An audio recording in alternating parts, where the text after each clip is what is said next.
Cameras rolling in 5, 4, 3.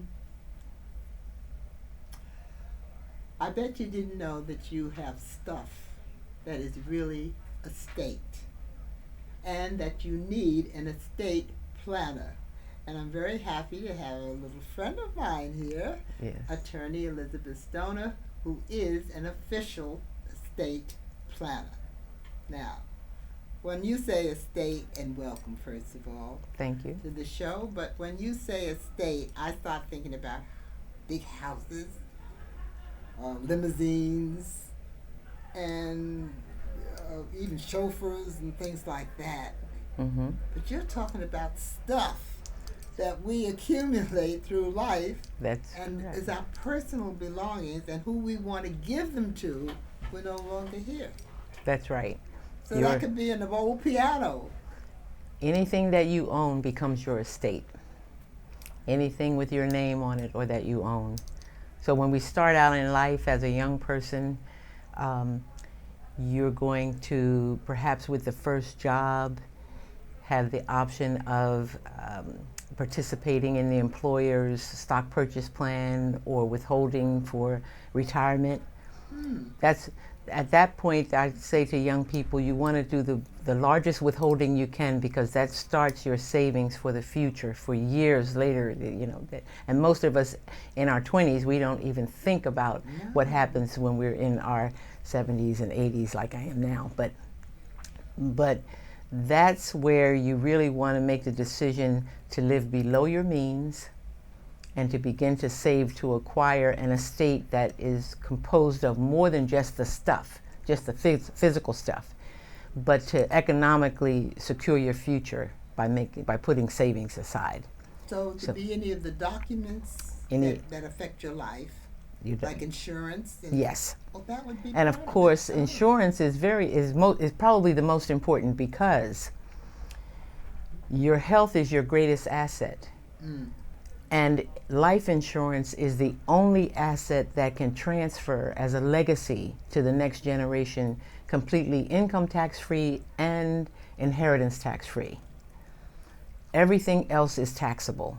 So when I referred to you building your own retirement fund, your 401k, your pension, all that kinds of stuff, it's going to be taxed, double taxed on those types of assets, even annuities, because upon withdrawal, the IRS is going to take income tax, and upon death, you're going to pay inheritance tax.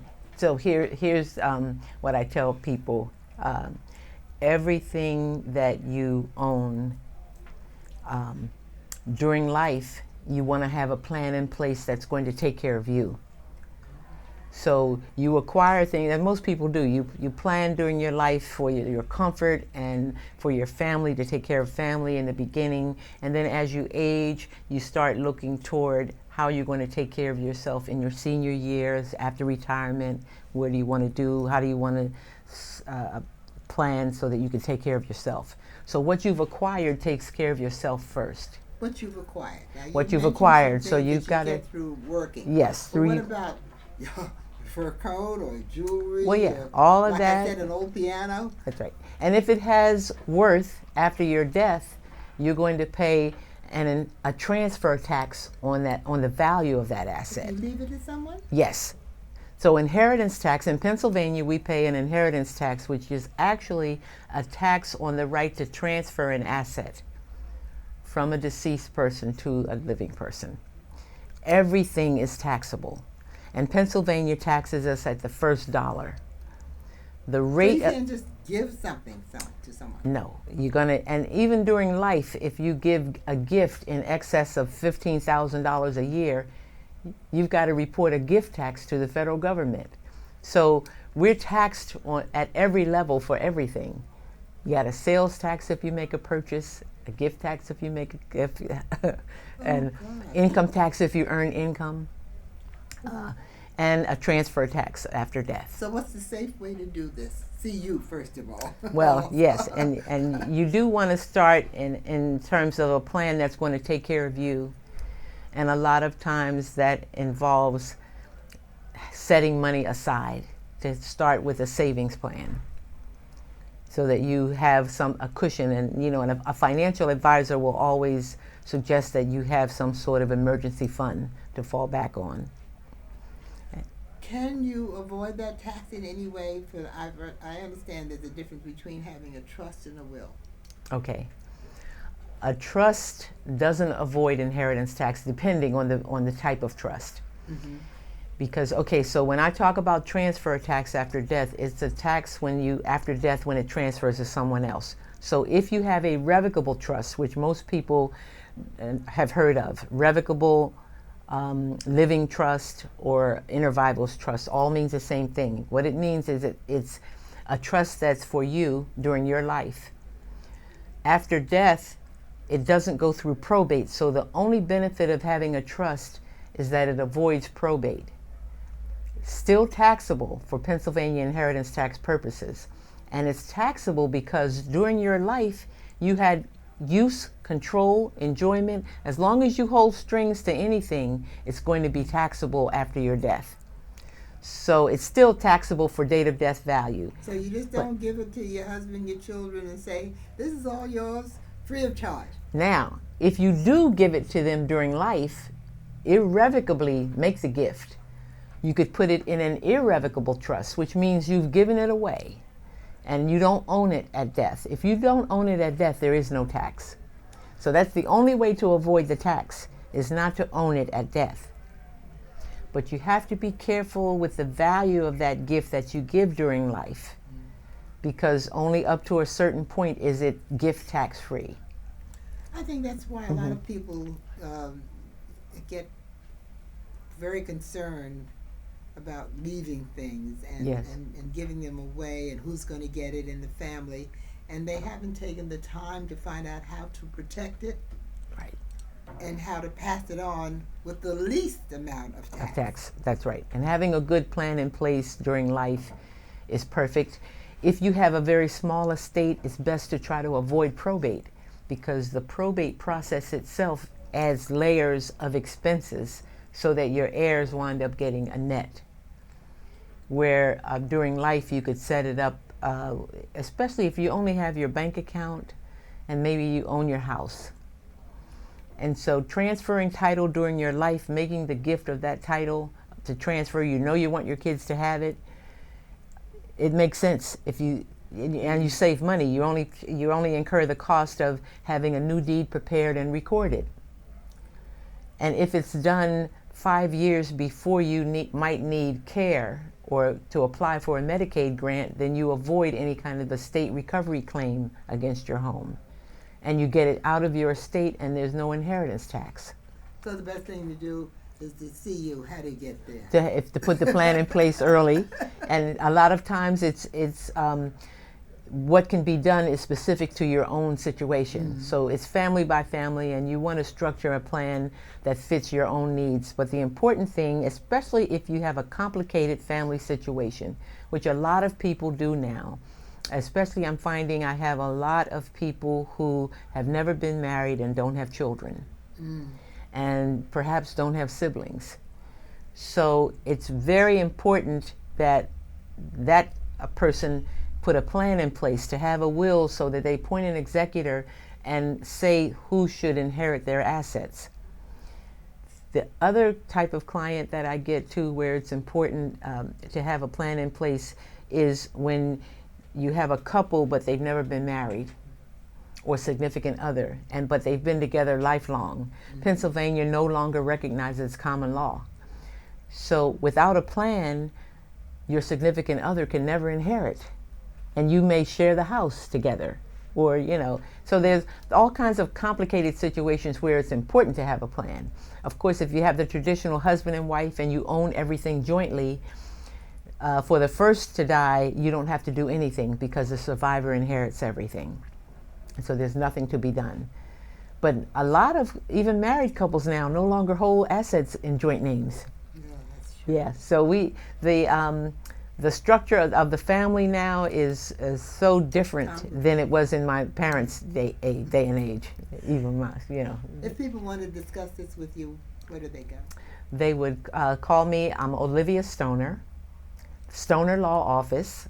I have a website, stonerlawoffices.com. My office is at 2112 Walnut Street in Philadelphia, PA. I'm a sole practitioner. I opened this office in my retirement because I wanted to really be a resource to the community. So in my career, for 23 years, I was a trust and estates administrator at PNC Bank. And I serviced high net worth clients in the trust department. So I did the administrative work of managing trusts and estates. So that's the only part of the law that I know. Yes, that's right. So now, and what I realized during that time was that no one was educating our community on estate planning tools or the art of creating generational wealth.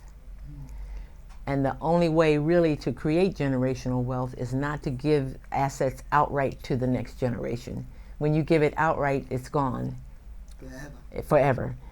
But the trust, the whole concept of creating a trust means you have to have the assets to make a trust work. And we're not quite there yet, because you really want and would need a corporate trustee to manage a true trust. But that trust has to have a minimum value.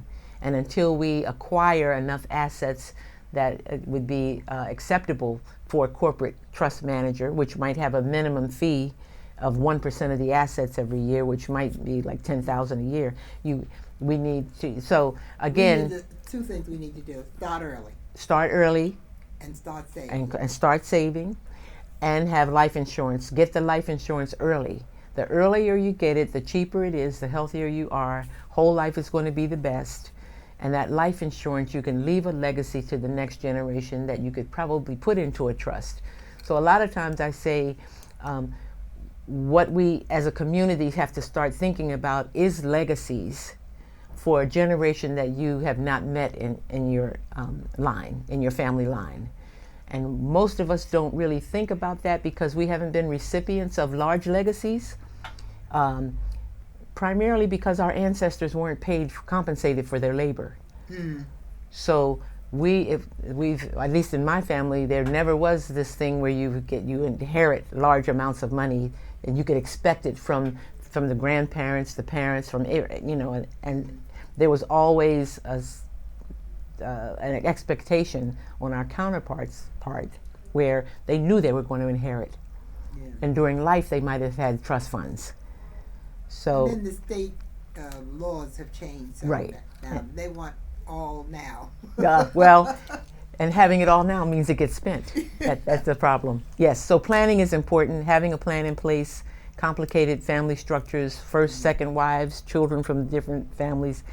It's important to get it together, even if it's, and wills can be handwritten.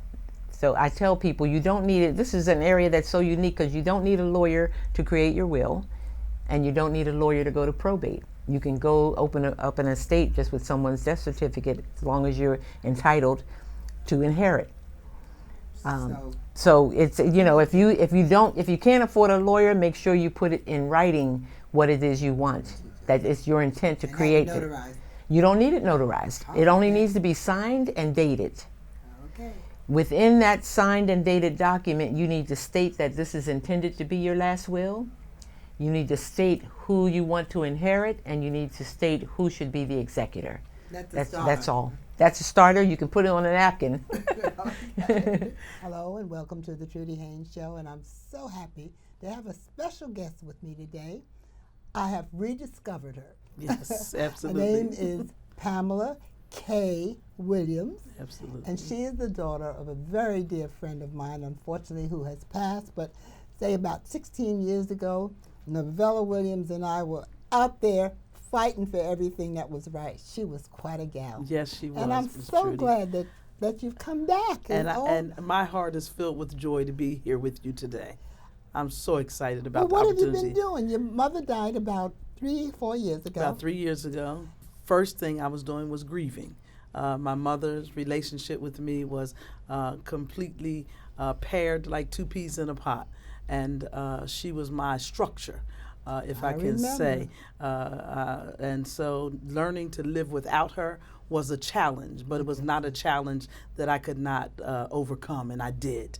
And so I poised myself to become active again and continue my mother's work. One thing my mother said to me at the beginning of her transition, she said, "Pamela, you are the one. You must continue my work. You must help the people."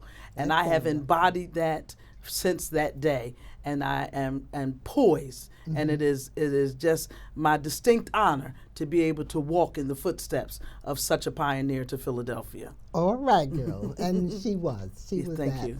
I remember the many times that we went out there together, and she was always in the forefront. Yes. Always with thumbs up. Let's go get them. Absolutely, absolutely, and November. that's who she was. She Yeah. was a trailblazer for the people. She loved people. She wanted to help those who were disadvantaged, those who lived in despair, those who didn't have a voice, and she became the voice for those people. And she loved people, and that's the quality that I appreciate so much, and I appreciate it coming from you because I grew up with you also, and to Oh, but remember sometimes we couldn't find you, honey. that. I remember some of those times. Where's that child? I was Where in the is she? church. I was in the church, and that's where I was because I was ministering at that time. I've been preaching for 39 years. God called me when I was 13 years old, so I found myself in the church. I enjoyed being in that place. So when you couldn't find me, I was That's still where you doing the were. work, but I was doing the Okay. spiritual work. Mom, she meant well, but now she's here with me. And what are some of the things you're doing now? Right now, I'm continuing my mother's legacy, and I'm excited about what's to come. And right now, I'm running as a candidate for the 190th Legislative District. Go on, girl. Go on, girl.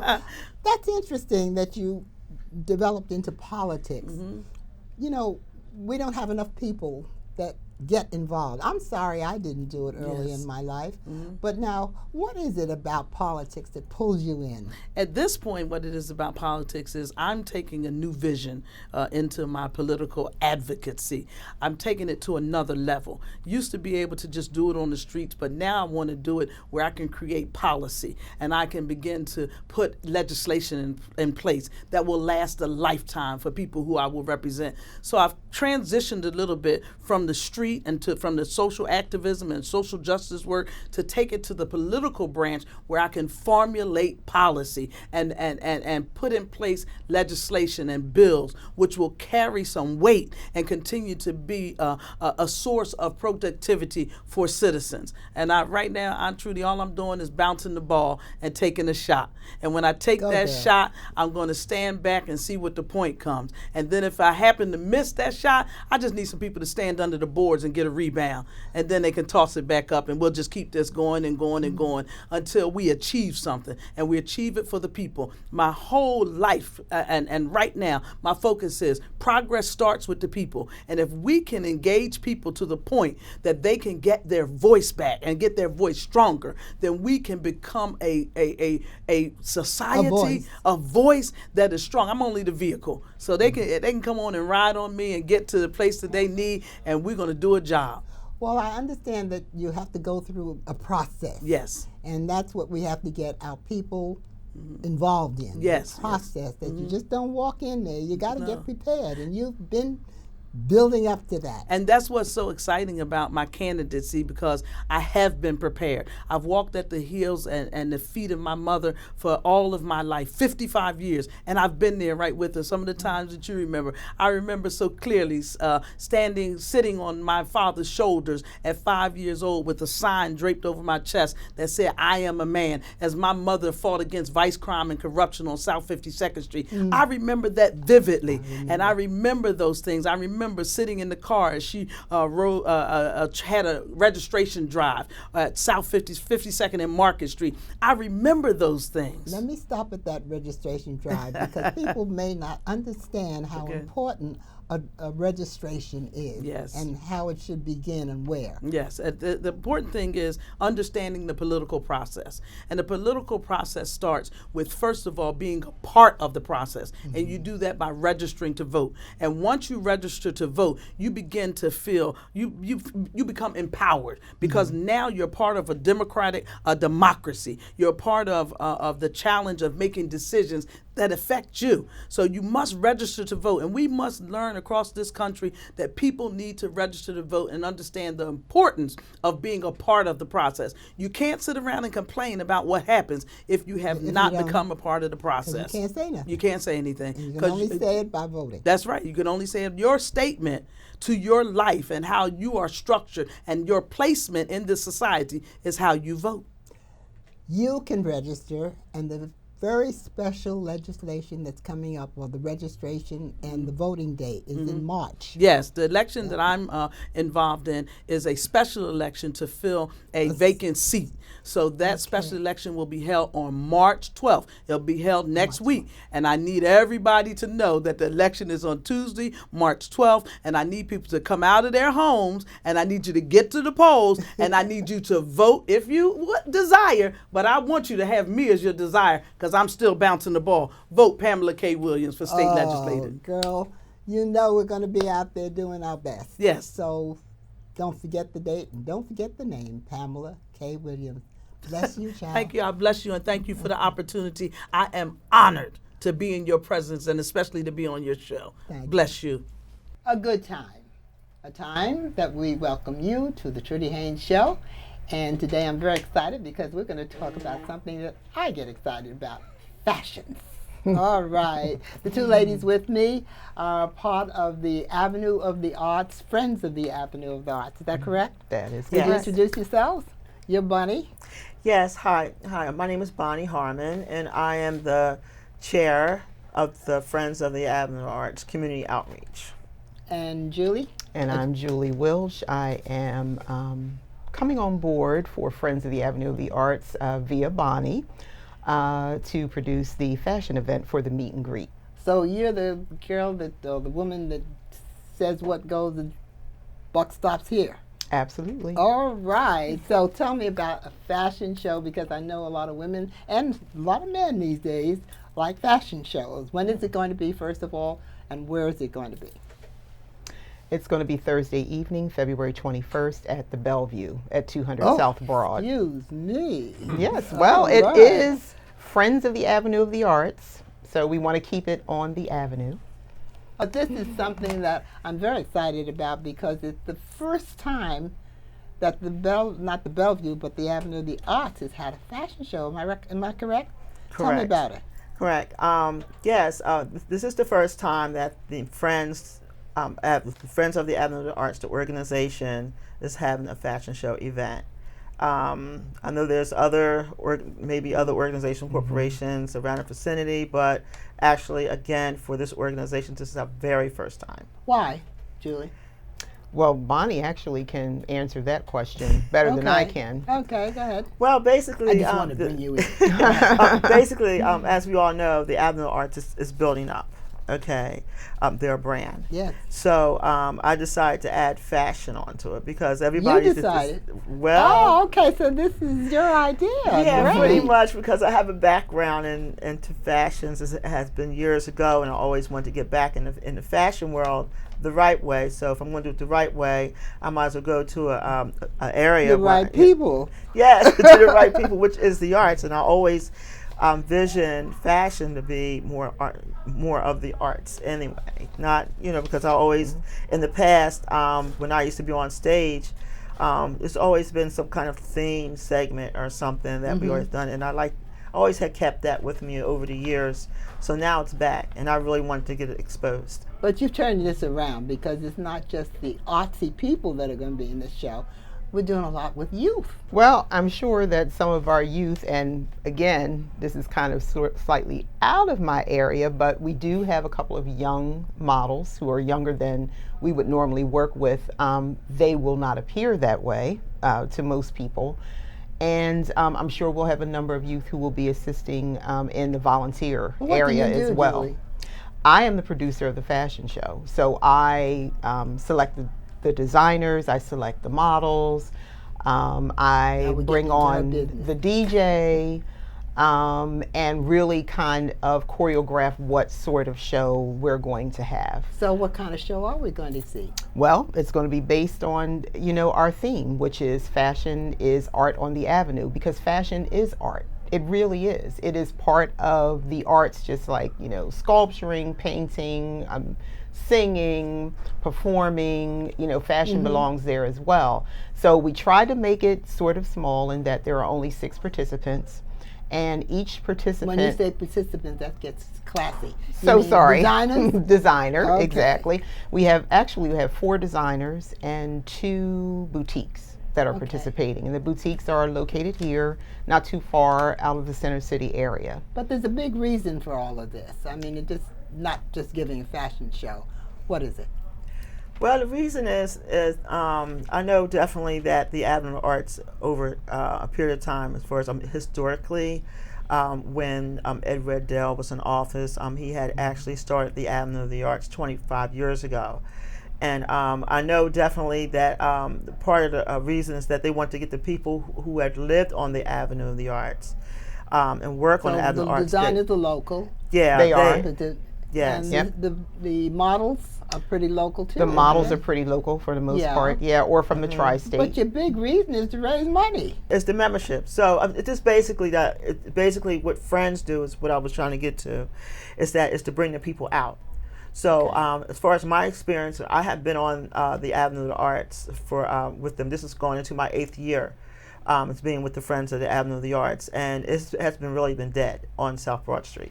So this is the reason why I took it back to that far as the historical level, to bring it up to date, that there is something that has to be on the Avenue of the Arts besides only just the theaters alone, and to really get the people out there and coming. So which I have done, like I said before, is to bring fashions onto the Avenue. All right, so now we boiled down that we're going to have it on a Thursday, which Right. means you can come right from work, so you don't have to go home Yep, and change. absolutely. You can come with all your friends and all your family. It's a family show, and it's going to It be is. at the Bellevue. If you've never been there, it's marvelous.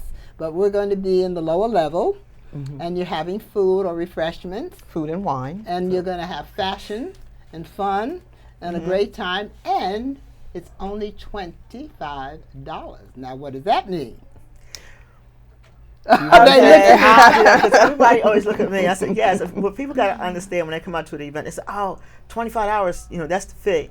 No, it's actually a free event. Okay. Oh, okay. It is a free event. Okay, only $25 mean that is membership. Okay, for new members. Yeah, it's actually for new members and for renewals. Thank you, ladies. Thank you, Trudy.